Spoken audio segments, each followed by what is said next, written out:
దేవునికి స్తోత్రము, దేవదేవునికి వందనములు. ప్రభు అయినటువంటి యేసుక్రీస్తు నామంలో మీ అందరికీ శుభములు తెలియజేస్తున్నాను. ప్రియ సహోదరి సహోదరులారా, ఈ ఉదయకాల సమయంలో దేవుని యొక్క వాక్యం సెలవుస్తుంది. ఎహెజ్కేలు గ్రంథంలో గనక మనం చూసుకున్నట్లయితే చెరలో ఉన్నటువంటి యూదులు ఇదిగో ఆ సమయంలో వారు ఏ విధంగా ప్రవర్తిస్తున్నారో వారికి తెలియచేయటానికి దేవాతి దేవుడు ప్రవక్త అయినటువంటి యాజకుడైనటువంటి ఎహెజ్కేలు గారిని దర్శన రీతిగా కేబారు నది ప్రాంతంలో ఉన్నటువంటి వీరిని ఈ యొక్క ఎహెజ్కేలు గారిని తీసుకుని యెరూషలేము మందిరంలోనికి ఆత్మస్వరూపిగా ఆయన యొక్క జుట్టును పట్టుకుని ఇలా తీసుకెళ్ళి ఆ యొక్క మందిరాన్ని అంతటిని కూడా చూపించి మరలా తీసుకుని వస్తారు. అంటే మందిరము ఏ విధంగా ఉందో మందిరాన్ని అంతా కూడా చూపించి ఆయన అంటున్నాడు. ఎహెజ్కేలు గ్రంథము 46వ అధ్యాయము 19వ వచనంలో చూస్తే, పిమ్మట అతడు గుమ్మపు మధ్య గోడ మార్గముగా ఉత్తర దిశ చూచుచున్న యాజకులకు ఏర్పడిన ప్రతిష్టమైన గదుల్లోనికి నన్ను తీసుకుని రాగా అచ్చట వెనుక తట్టు పశ్చిమ దిక్కున స్థలం ఒకటి కనపడెను. అంటే మందిరములో లోపల ఒక వంటగది ఉన్నది. 20వ వచనంలో చూస్తే, ప్రతిష్టములకు వస్తువులను బయట ఆవరణలోనికి వచ్చి యాజకులు జనులను ప్రతిష్ఠించుటకై వారు అపరాధ పరిహారార్థ బలి మాంసమును పాప పరిహారార్థ బలి మాంసమును వండుచు నైవేద్యమును కాల్చుచుండు స్థలమేదియే అని నాతో చెప్పి అతడు బయటి ఆవరణలోనికి నన్ను తీసుకుని వచ్చి ఆవరణపు 4 మూలలను నన్ను త్రిప్పగా ఆవరణ యొక్క మూలను మరి యొక్క ఆవరణం ఉన్నట్టు కనపడెను. ఆవరణపు మూలను ఆవరింపబడిన ఆవరణం ఒకటి కనబడిన, ఒక్కొక్కటి 40 మూరలు నిడివియు 30 మూరలు వెడల్పును కలిగి 4 ఏకపరిమాణుగా ఉండెను. అంటే లోపల చూసుకున్నట్లయితే ఒక వంటగది ఉంది. బయటి ఆవరణలో చూస్తే కనుక లోపలదేమో యాజకులు వంటగది, బయటేమో 4 ఉన్నాయంట. 4 కూడా ఒకే విధంగా ఉన్నాయి. ఇవి బయట ఆవరణములో చూడండి. ఒకవైపు ఏమో చూస్తే మధ్య మార్గముగా ఉత్తర దిశ చూచున్న యాజకులు ఏర్పడిన ప్రతిష్టమైన గదిలోనికి నన్ను తీసుకొనగా మరల వెనక తట్టు పశ్చిమ దిక్కు. అంటే దేవుడు సాదోకుకి యాజకత్వాన్ని ఇచ్చాడు, అలాగే అహరోను గారికి కూడా యాజకత్వాన్ని ఇచ్చాడు. వారిరువురు కూడా కొంతమంది ఉత్తరమున కొంతమంది పశ్చిమన చేస్తున్నారు. అంటే ఇది మనం అర్థం చేసుకోవాలంటే చాలా కష్టతరమైనటువంటి వాక్యమే, మన జ్ఞానం సరిపోదు. ఇక్కడ లోపల వంటగది ఉన్నది, యాజకుడు వండేటువంటి వంటగది, మందిరములో ఆవరణము, పరిశుద్ధ స్థలము, అతి పరిశుద్ధ స్థలము, బయట ఆవరణలో కూడా వీరు లేవీలు చేసేటువంటి ఈ వంటగదులు ఆవరణంలో 4 ఉన్నాయి. ఇక్కడ దేవుని యొక్క వాక్యం సెలవుస్తుంది. 23 నుంచి చూస్తే, మరియు ఆ 4 చుట్టూ పంక్తిగానున్న అటకలుండెను, చుట్టూనున్న అటకల కింద పొయ్యిలుండెను. చూస్తేనంట అటకలు ఉన్నాయి, అటకల కింద పొయ్యిలుండెను. ఇది వంట చేయువారి స్థలము. ఇక్కడ మందిర పరిచారకులు జనులు తెచ్చు బలి మాంసమును వండుదురని ఆయన నాతో చెప్పాను. ఎందుకు దేవాతి దేవుడు ఎహెజ్కేలుకి మందిరంలోనికి తీసుకెళ్ళి మందిరము లోపల ఉన్నటువంటి ఆ వంటశాలను చూపిస్తున్నాడో, మందిరము బయట ఉన్నటువంటి ఆవరణ ఉన్నటువంటి ఆ వంట గదుల్ని చూపిస్తున్నాడు. ఎందుకనంటే ఎవరైతే కనుక దేవుని యొక్క వాక్యం వస్తుంది కదండి, దేవునికి ప్రతిష్ఠితములకు వస్తువులు, ఇదిగో యాజకుడు ఏం చేయాలి? ఇక్కడ వీరు అపరాధ పరిహార్థ బలి మాంసమును పాప పరిహార్థ బలి మాంసము.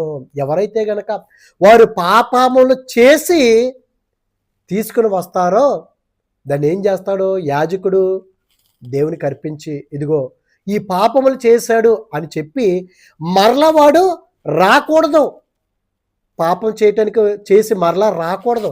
ఒక్కసారి పాప పరిహార్థ బలి అయిపోయిందంటే వాడు మరలా రాకూడదు, పాపంలో మళ్ళీ పడకూడదు. అదేవిధంగా అపరాధ పరిహార్థ బలి మాంసము దేవునికి ఏదైతే అర్పిస్తున్నారో. కానీ ఇక్కడ ఏం జరుగుతుంది, లోపల ఉన్నటువంటి యాజకుడు అది మాంసము 2 రోజులు అవగొట్టేయాలి, 3 రోజు ఉంటే దాన్ని మళ్ళీ తినకూడదు. కానీ యాజకుడికి ఉండవలసినటువంటి ఆలోచన ఏంటి, మాంసం మీద ఉండకూడదంట తన యొక్క మనసు. 3వ రోజున ఉన్నదా కాల్చివేయాలి తప్ప మాంసం మీద ఉండకూడదు. అందుకే దేవతి దేవుడు రాయిపించాడు. హోషేయ గ్రంథంలో చూస్తే యాజకులు ఏం చేస్తారంట, 4వ అధ్యాయం 8వ వచనంలో, నా జనుల పాపములను ఆహారముగా చేసుకొందురు గనుక.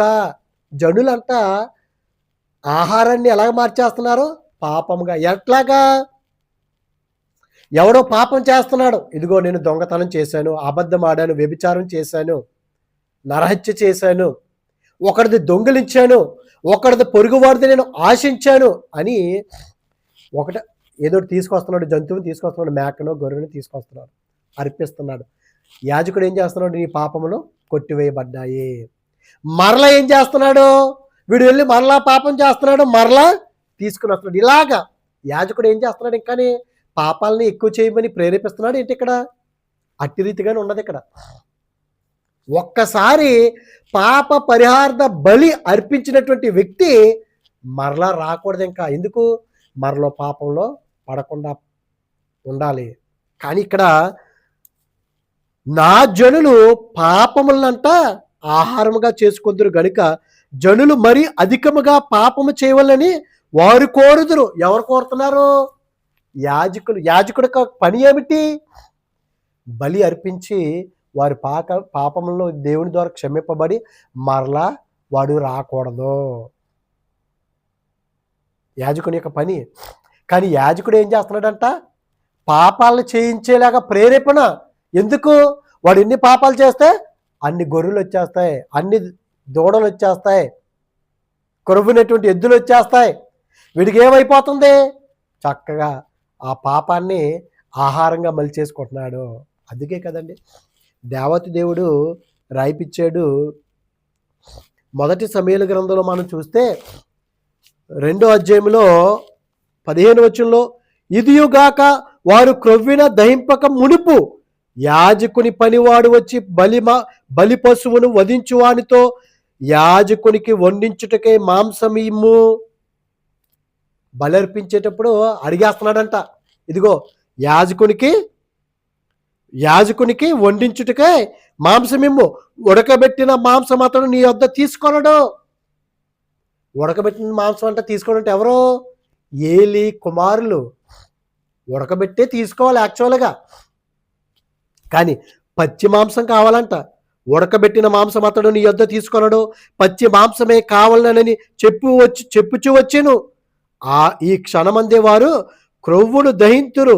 తరువాత నీ మనసు వచ్చిన మట్టుకు తీసుకుని వచ్చినని వాడితో ఆ మనిషి చెప్పిన ఎడల వాడు అలాగవద్దు, ఇప్పుడే ఇవ్వలను.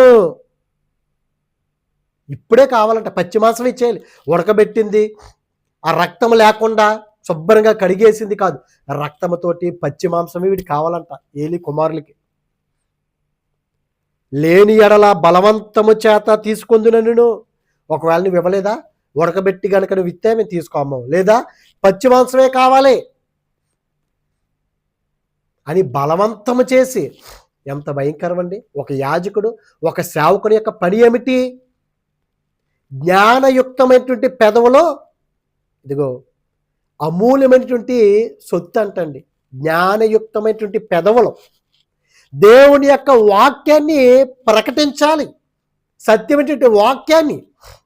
కొంతమంది ఏం చేస్తారు, ఇదిగో ధనం ఇస్తేనే, ఇది ఇస్తేనే, ఇవ్వలేదు అనుకోండి, నీకు ఎందుకు జరిగింది, నువ్వు ఇవ్వాల్సింది ఇవ్వలేదు దేవునికి, నిజంగా ఒక్కసారి ఆలోచించండి. మనవి దేవునికి కావాలంటారా మన అర్పణలో? దేవునికి కావాల్సింది మన హృదయం అండి. ఒకవేళ నిజంగా లేవా ఏం పర్వాలేదు. అప్పు చేసి అప్పులో కూడా మళ్ళీ దశంభాగం తీసి అని చాలామంది చెప్తూ ఉంటారు. లేదండి, దేవునికి కావాల్సింది మన హృదయము. దేవునికి కావాల్సింది నీ డబ్బు కాదు, నీ ధనము కాదు, ఐశ్వర్యం కాదు, అంతస్తు కాదు, నీ యొక్క అధికారము కాదు. దేవునికి కావాల్సింది విరిగి నలిగినటువంటి హృదయం కావాలి. దేవునికి కావాల్సింది నీ పాపాన్ని విసర్జించి నిర్మలటువంటి మనసు కావాలి ఆయనకి. నువ్వేమి అర్పించకపోయినా ఏమి ఇవ్వకపోయినా దేవుడిని శపించడు, దేవుడిని ఆస్వాదిస్తాడు. ఇంకా ఎందుకు? ఇదిగో నా కుమారుడు నా కుమార్తె యథార్థమైనటువంటి మనసు కలిగి. కానీ జనులు ఈ యాజకులు ఏం చేస్తున్నారు? ఇక్కడ ఆ దినాల్లో యాజకులు, ఈ దినాల్లో పాస్టర్లు మాంసాన్నంట పాపంగా మార్చేస్తున్నారు. పాపం చేసుకుని పాపం కొట్టబడింది, మళ్ళా వెళ్తాడు, మరలా వ్యభిచారం లేకపోతే దొంగతనం చేయటం, మరలా రావటం, ఏదో ఒక వస్తువుని తీసుకుని రావటం. ఎంత భయంకరం అండి! ఒక్కసారి వచ్చినటువంటి వాడు మరలా రాకూడదని దేవుడు ఇక్కడ చూపిస్తున్నాడు ఎజికేలు గ్రంథంలో. అందుకే ఎజికేల్కి చూపిస్తున్నాడు, వారికి చూపించు, నువ్వు లిఖితపూర్వకంగా రాసిన వారికి చూపించు గ్రంథంలో. కానీ యాజకుడు అంటే ఏమైపోయాడు? ఆ లోపడంట మాంసం మీద మనసు పెడుతున్నాడంట. ఇదిగో ఇంకా మాంసం చాలా మిగిలిపోయిందే అని పెట్టకూడదని దేవుని యొక్క వాక్యం. వీరైతే మరి ఏలి కుమారులు అయితే ఇంకా బలవంతం అంట, మాకు పచ్చి మాంసమే కావాలి, మాకు కానుక గనక మేము చెప్పిన వాక్యానికి ఇదిగో ఇంత 10,000 కావాలి.